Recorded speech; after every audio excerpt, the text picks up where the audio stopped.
오늘은 베드로 시리즈 두 번째 말씀입니다. 부르심에 순종하다라는 제목으로 같이 말씀을 나누도록 하겠습니다. 우리는 성경에서 자주 듣고 보는 익숙한 본문들이 있습니다. 성경의 각 인물별로 어떻게 보면 단골로 등장하는 그 인물에게 있어서 이 사건과 이 일이 가장 중요하게 여겨지는 사건과 본문이 분명히 있는 것 같습니다. 아마 오늘 이 본문도 베드로의 사건 중에서는 가장 유명한 단골 같은 본문이에요.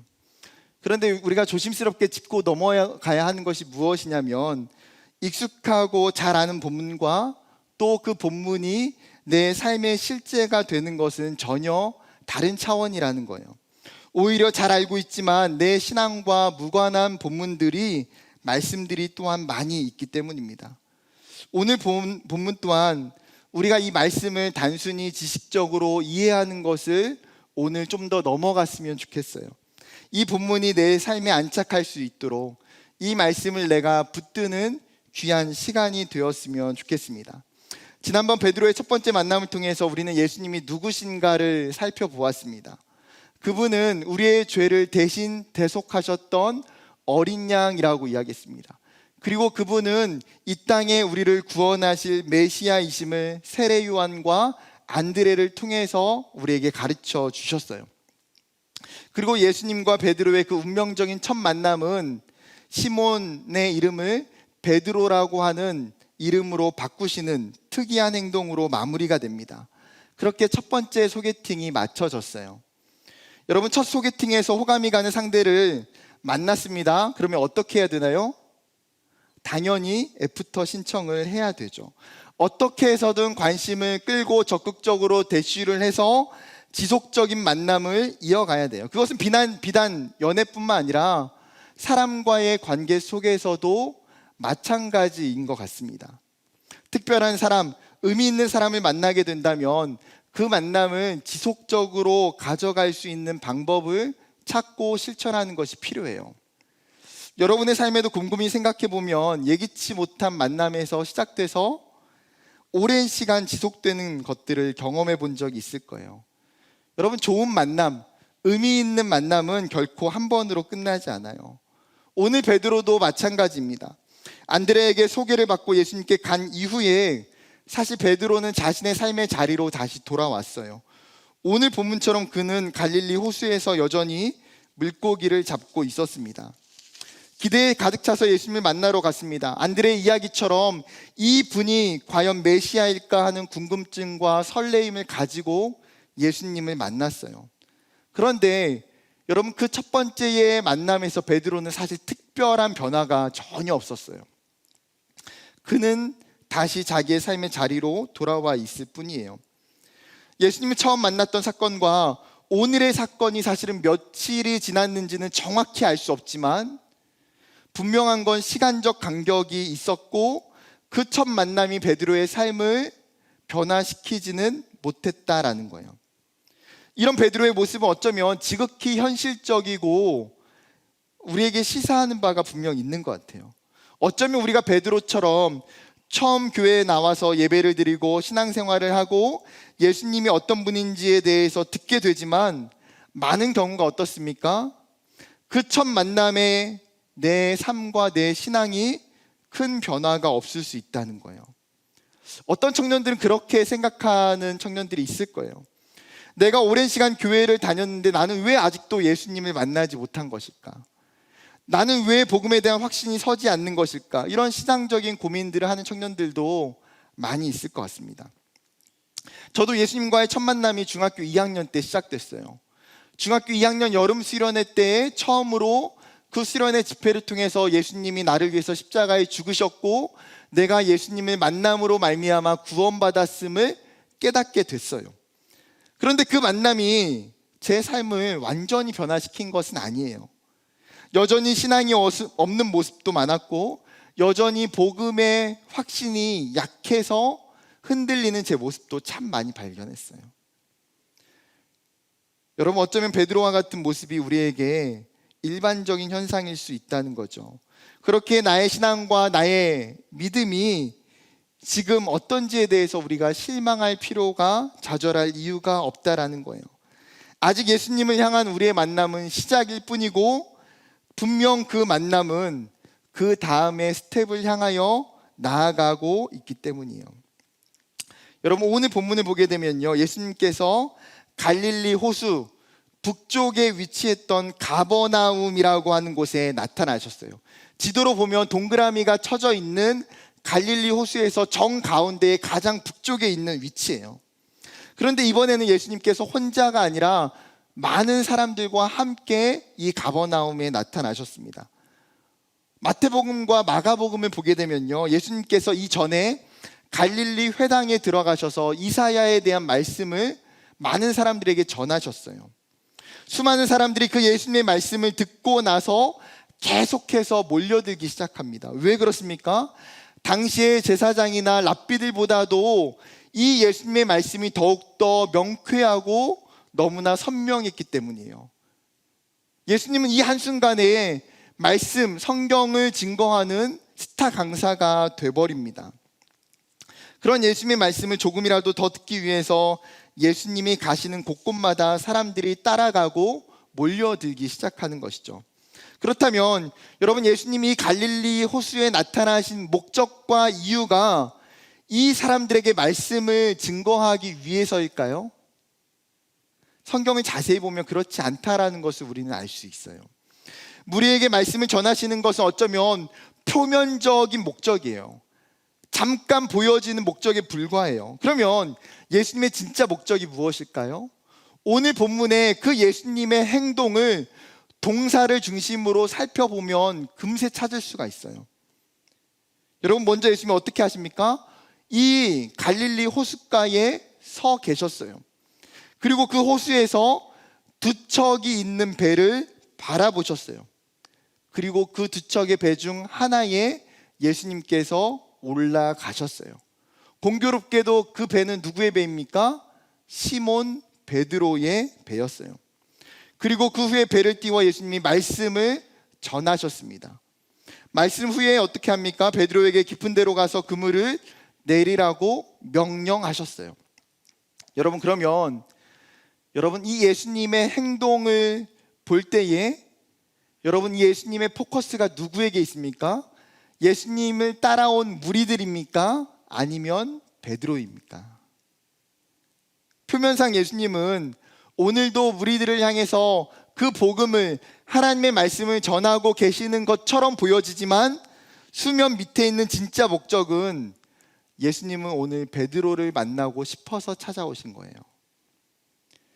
예수님은 의도적으로 그 호숫가의 두 척의 배 중에서 시몬 베드로의 배에 일부러 올라타셨어요. 제가 대학교 시절에 신학과 동기들 중에서 신학과 수업이 아니라 그냥 전체 교양이 아니라 유아교육과 전공 수업, 종교교육과 전공 수업을 듣는 친구들이 종종 있었습니다. 왜 그랬을까요? 유아교육 수업을 통해서 주일학교 사역에 어떤 사역적인 도움을 얻고자 했을까요? 그럴 수도 있죠. 그런데 그것은 표면적인 목적이에요. 진짜 목적은 무엇이었을까요? 자신이 관심이 있는 자매가 그 수업을 듣고 있기 때문에 그 자매에게 접근하기 위해서예요. 어떻게 해서든 접촉점을 만들어서 관계를 맺고 얼굴을 더 많이 보이기 위해서 수업을 신청하고 듣는 거예요. 이게 진짜 목적이죠. 아주 지혜롭고 슬기로운 친구들 같아요. 여러분, 결국 한 학기 끝나고 나면 어떻게 됩니까? 진짜 목적을 달성해서 어느새 CC가 되어 있는 모습을 보게 돼요. 그러니까 연애를 위해서는 탁과 수업도 마다하지 않는 열심인 친구들이 참 많이 있어요. 여러분, 예수님이 가버나움에 오신 것은 수많은 무리 때문이 아니에요. 단 한 사람, 오늘 본문의 주인공이었던 그 베드로에게 예수님의 관심과 초점과 목표가 있다라는 거예요. 예수님은 베드로의 첫 만남에서 그 관계를 멈추시는 분이 아니에요. 그분은 자신이 택하셨던 한 사람을 제자로 부르시기 위해서 더욱 적극적으로 그 삶의 자리에 직접적으로 뛰어들고 계시는 분이에요. 이것은 예수님의 사역이 시작될 때에, 그리고 하나님의 나라가 이루어지기 시작할 때에 가장 첫 번째로 나타나는 현상이 무엇인지를 우리에게 알려주고 있는 거예요. 그것은 무엇입니까? 바로 하나님은 자신의 사역을 위해서, 하나님의 나라를 위해서 하나님의 사람들을 부르시고 찾으신다라는 거예요. 하나님의 거룩한 도구들을 하나님께서 택하시고 세우신다라는 거죠. 신약성경은 그들을 향하여 제자라고 이야기해요. 여러분, 제자는 어떤 사람입니까? 제자라고 하는 마데테스라는 단어는 배우는 자, 따르는 자라는 의미예요. 즉, 자신의 스승을 통해서 배우기를 힘쓰는 사람, 그리고 그 스승이 걸어간 길을 따라 걸어가는 사람, 그리고 그 스승의 사명을 신실하게 이루어가는 사람이 제자예요. 성경에서는 그 제자를 더욱더 구체적으로 이야기해요. 예수를 나의 구주로 영접하고 예수를 따르며 복음을 위해 살아가는 사람을 성경은 제자라고 이야기해요. 그런데 여러분, 보통 스승과 제자라는 그 관계 속에서 그 관계가 형성될 때에 보통은 어떻게 이루어집니까? 제자들의 간곡한 요청에 의해서 그 관계들이 이루어질 때가 왕왕 많아요. 여러분, 예를 들어서 손흥민이 자기 제자를 뽑는다고 하면 여러분, 팔도를 순회하면서 사람들을 만나서 실력을 테스트하고 면접해서 뽑을까요? 여러분, 백종원이 자신의 뒤를 이을 셰프를 찾을 때에 은둔에 있는 고수들을 찾아가지고 그들의 실력을 테스트해서 제자를 삼을까요? 그렇지 않아요. 여러분, 기본적으로 제자가 되고자 하는 사람이 자신의 열심과 의지를 바탕으로 내가 본받고자 하는 스승을 찾아가 간절한 요청 끝에 스승과 제자의 관계들이 세워질 때가 많아요. 여러분, 위대한 스승에게는 어쩌면 돈이라도 싸들고 가서 제자가 되고 싶어요. 우리가 잘 아는 것처럼 여러분, 투자의 규제라고 하는 워렌 버핏이 1년에 한 번씩 자신의 점심시간을 경매에 붙입니다. 여러분, 그리고 그 수익금을 가지고 노숙자들을 위한 자선단체에 기부하게 돼요. 코로나 때문에 2년 동안 행사가 멈췄고, 그리고 올해 6월에 워렌 버핏의 마지막 점심 식사가 있다라고 뉴스 기사에 나왔어요. 그래서 사람들은 어쩌면 지금까지보다도 훨씬 비싼 점심 식사가 될 걸로 예상합니다. 여러분, 코로나 전에 있었던, 가장 최근에 있었던 2019년에 그 점심 식사 한 번의 경매 가격이 얼마였는지 아십니까? 57억 2천만 원이에요. 한 번 밥 먹는데 57억 2천만 원. 위대한 스승과 단 한 번의 점심 식사이지만 어쩌면 그 짧은 시간을 통해서 지혜를 배우고 자문을 구하고 교제하고 싶은 마음 때문에 거금도 마다하지 않아요. 어쩌면 위대한 스승의 그 권위와 가치는 말할 수 없이 높을 거예요. 참고로 저는 7,000원짜리 간짜장 한 그릇이면 충분히 점심이 가능합니다. 언제든지 연락 주세요. 워렌 버핏처럼 시간이 없지 않아요. 많아요. 네. 여러분, 고대 사회는 사실 스승과 제자에서 스승에 대한 문화가 굉장히 강해요. 어쩌면 고대 사회의 지식은 그의 스승이 누구인지를 묻는 것과 똑같아요. 왜 그렇습니까? 그 사람의 스승이 유명하고 탁월하면 그에게 가지고 있는 지식이 보장되기 때문이에요. 그렇기 때문에 요한복음 7장에서 유대인들이 의문을 갖게 되는 것이 무엇이냐면, 이 예수님이라는 사람은 위대한 스승도 없고 누군가에게 배운 적도 없는데 어떻게 이런 지혜가 있을 수 있느냐는 거예요. 여러분, 어떻게 그것이 가능합니까? 예수님은 그분 스스로가 하나님 되시기 때문에 그분의 지혜로움과 탁월함은 세상의 그 누구와도 비교와 불가능하기 때문이에요. 그런데 이 예수님께서 자신의 제자를 선택하기 위해 직접 그들을 향하여 그들의 삶의 자리로 들어가신다는 거죠. 상상할 수 없는 일이 여러분, 우리의 인생 가운데에 일어나고 있어요. 성경은 오늘 예수님께서 한 사람을 위해서 가버나움에 찾아오셨고 뜻밖의 초라한 배 위에 직접 올라타고 있음을 보여주세요. 왜요? 예수님의 찾아오심 때문에. 여러분, 누군가 나에게 찾아온다는 것은 말할 수 없는 기쁨이에요. 저의 군생활 2년 중에 면회를 왔던 사람이 딱 한 명 있어요. 딱 한 명. 같은 대학에 다녔던 선교단체 동아리 2년 선배 형이었어요. 제가 강원도 그 최전방에 GOP에 있다 보니까 거리상 면회를 오는 것이 사실 쉽지가 않아요. 그리고 1년은 GOP 안에 들어가 있어서 면회 자체가 불가능했어요. 그런데 어느 날 이 형이 군 생활을 하고 있는 저를 격려하기 위해서 먼 길을 달려와 줬어요.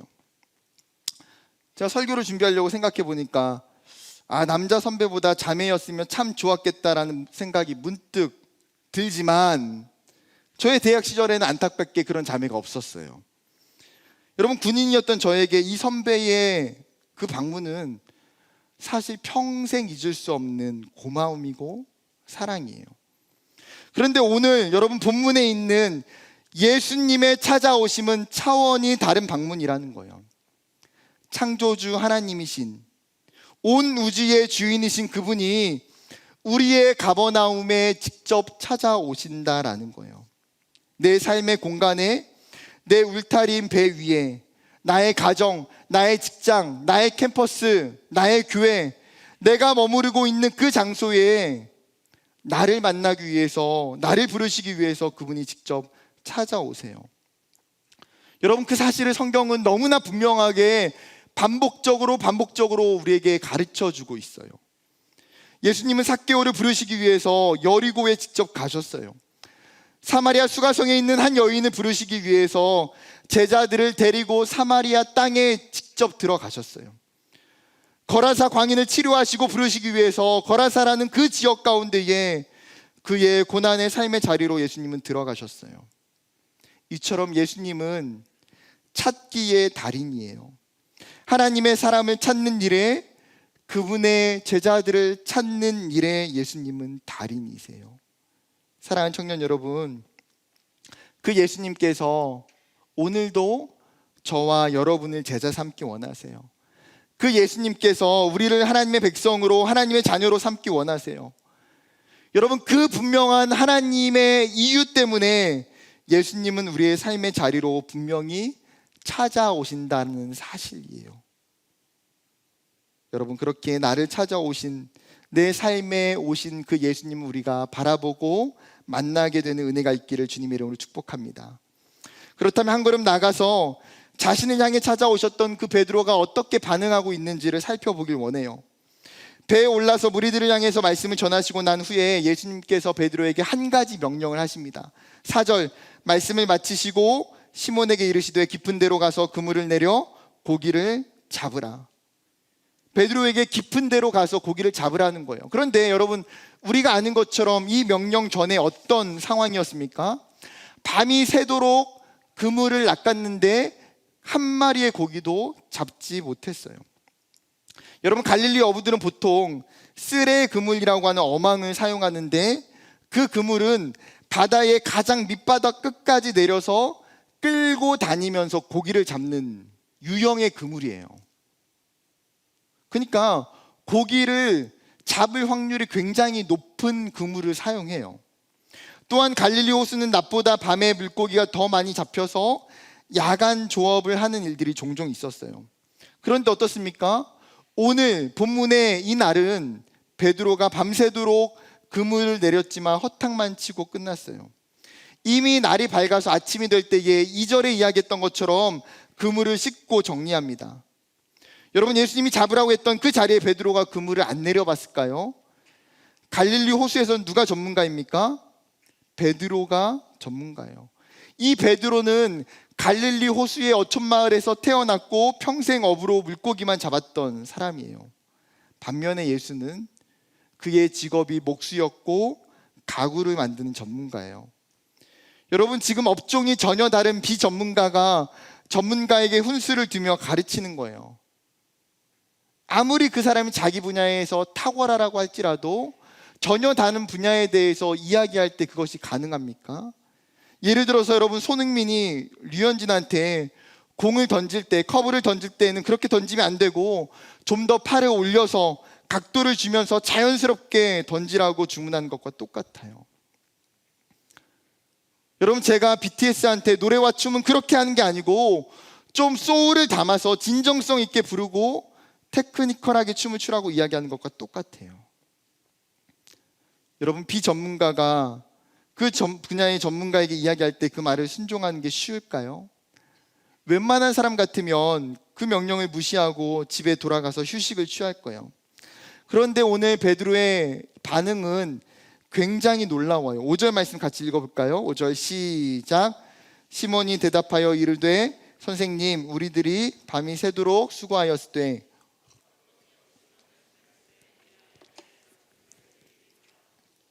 선생님, 제가 밤새 허탕치고 얻은 것이 하나도 없지만 말씀에 의지하여 그물을 내리겠습니다.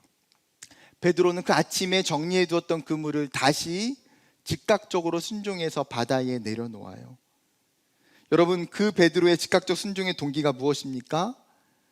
예수님의 말씀이에요. 예수님의 말씀. 5장 3절에서 이미 베드로는 자신의 배에서 얼마 만에 시간 동안 예수님의 말씀을 들었어요.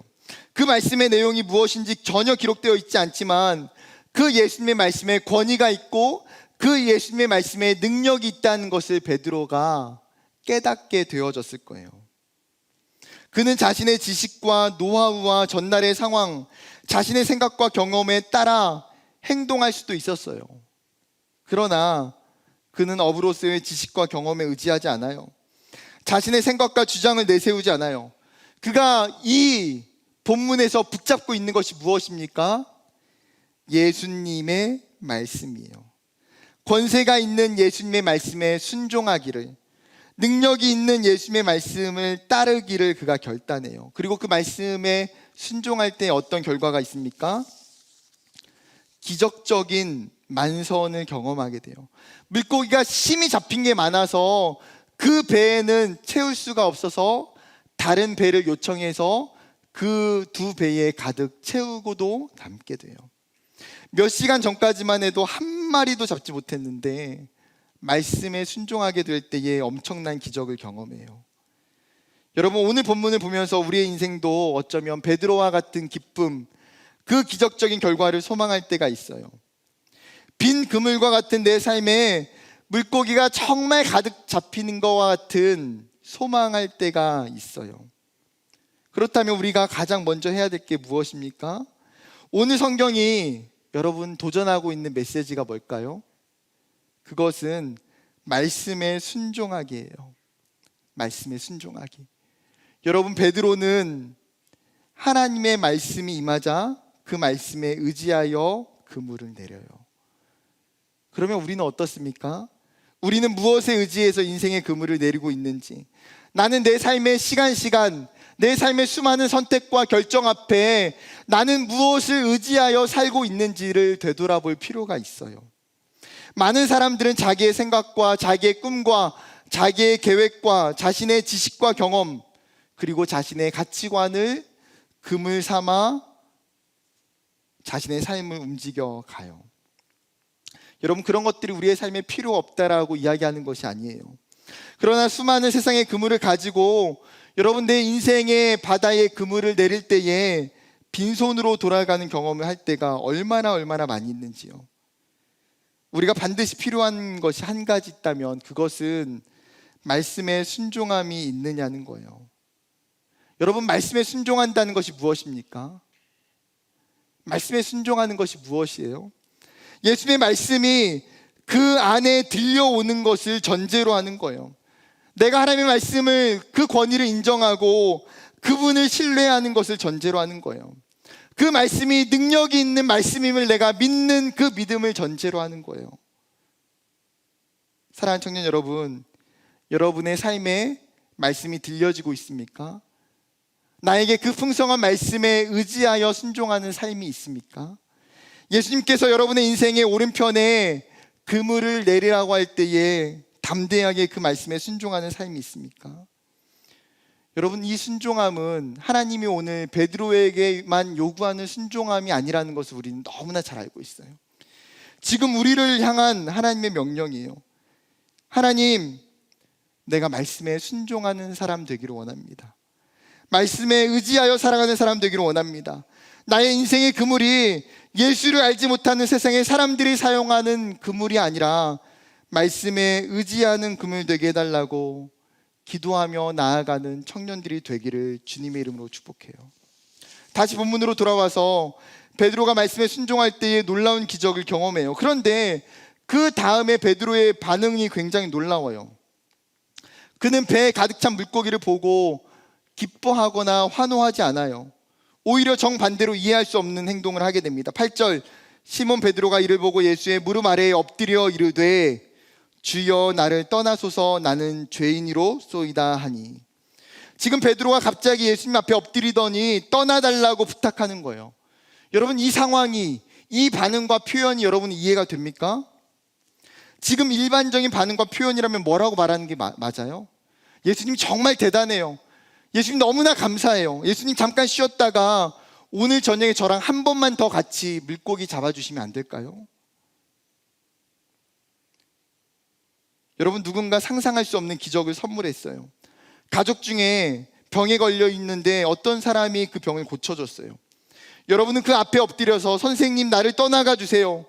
저는 죄인입니다. 이렇게 말하는 사람이 있을까요? 여러분, 은혜에 대한 반응치고는 사실 오늘 베드로의 이 표현과 대답은 전혀 어울리지 않는 표현이에요. 여러분, 그런데 베드로가 왜 이런 고백을 하고 있습니까? 베드로는 그 엄청난 물고기들이 잡혀오는 순간에 예수님이 누구인지 알아차렸어요. 기적을 자신의 눈으로 자신이 직접 경험하고 체험한 그 순간 자신이 만났던 그 예수님에 대한 확신이 지금 베드로 안에 생기게 되었다라는 거예요. 그는 예수 안에 있는 그 신성을, 그 예수님의 하나님 되심을 지금 명확하게 목도했어요. 여러분, 죄인인 인간이 하나님을 만나게 될 때에 뭐라고 고백할 수 있을까요? 오늘 베드로가 하고 있는 이 고백밖에 없어요. 하나님, 저는 죄인입니다. 하나님, 저는 죄인입니다. 하나님 앞에 서게 된 그 사람들의 공통적인 반응은 거룩한 두려움이기 때문이에요. 그것은 결국 자신의 존재를 보게 되는 일이고 내가 얼마나 죄인인지를 깨닫게 되는 일이에요. 여러분, 모세가 출애굽 3장에 시내산에서 그 떨기나무 가운데에 그 불꽃 중에 하나님을 만나요. 그가 성경에 보게 되면 뭐라고 말합니까? 모세가 하나님 배웁기를 두려워하여 얼굴을 가렸다라고 이야기해요. 출애굽기 20장에 하나님께서 이스라엘 백성들 가운데에 하나님의 음성을 바라실 때에 이스라엘이 떨며 두려워한다라고 이야기해요. 이사야 6장에 이사야가 거룩하신 하나님을 보게 되고 뭐라고 말합니까? 화로다 나여 망하게 되었도다. 여러분, 이사야가 하나님을 보았는데 여러분 왜 망하게 됩니까? 하나님을 만나는 것은 놀라운 기쁨이고 영광이고 기적 아닙니까? 그런데 이사야는 그 거룩하신 하나님을 보았을 때에 그 존재의 깊은 거룩한 두려움이 생기는 거예요. 여러분, 거룩하신 하나님 앞에, 영광스러운 그 하나님 앞에 서게 될 때에 인간은 자신이 죄인임을 깨닫게 되고 내가 얼마나 연약한지, 내가 얼마나 죄인이라는 사실이 분명하고 선명하게 드러나 있어요. 여러분, 그것은 하나님 만난 사람들이 갖게 되는 죄에 대한 자각이기 때문이에요. 즉, 내가 죄인됨을 깨달았다는 것은요, 그 사람은 분명히 하나님을 만났던 경험이 있다라고 하는 증거예요. 여러분, 죄인됨을 온전히 인식하고 깨달아야지만이 내 안에 구원의 방법이 없다는 것을 알게 되기 때문이에요. 내가 얼마나 연약하고 불완전한 존재인지를 알게 돼요. 나의 인생의 유일한 방법이 예수 그리스도밖에 없음을 알게 되는 거예요. 그렇기 때문에 그 예수님을 향한 거룩한 두려움이 결국에는 우리를 향한 십자가의 은혜로 인도해 주게 돼요. 기독교의 본질은 내가 죄인됨을 고백할 때에 그때서야 비로소 십자가의 사랑을 온전하게 깨닫게 돼요. 여러분, 우리는 누구나 그 구원의 여정 속에 이 회심의 사건을 경험하게 되어 있어요. 사랑하는 여러분, 우리가 예수님 앞에 서게 될 때에 내가 죄인됨을 고백하는 것은 부끄러운 일이 아니에요. 그것은 인간적인 수치심도 아니에요. 그것은 오히려 구원을 향한 간절함이고 절박함이에요. 그것은 영적인 정직함이자 순수한 믿음이에요.